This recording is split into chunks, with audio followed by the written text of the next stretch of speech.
Hello সবাইকে, আমি কোয়েল। বিয়ের পর প্রথম কোথাও ঘুরতে বেরোনোর জন্য আমরা সময় বের করি। তারপর আমরা ভাবলাম বেরিয়েছি যখন, তাহলে ঘরের কিছু জিনিস কিনে আনা যাক। আমরা বেরিয়ে গেলাম কাঁচরাপাড়ার দিকে। আমরা কাঁচরাপাড়ায় বিশালে গেছিলাম। বিশালে গিয়ে আমি ফার্স্টে রান্নাঘরের জন্য কিছু জিনিস দেখতে গেলাম। আমার খুব ইচ্ছে ছিল নিজের পছন্দ মতো কিছু জিনিস নেওয়ার। তারপর আমরা এখান থেকে কিছু জিনিস কিনলাম।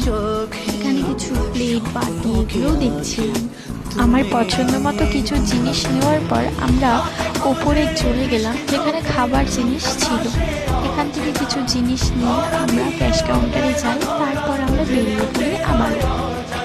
অনেকদিন থেকে রাসমণি ঘাটে গিয়ে ফুচকা খাওয়ার ইচ্ছে হচ্ছিল। তারপরে আমরা চলে গেলাম রাসমণি ঘাটে, এখানে ফুচকা খেলাম।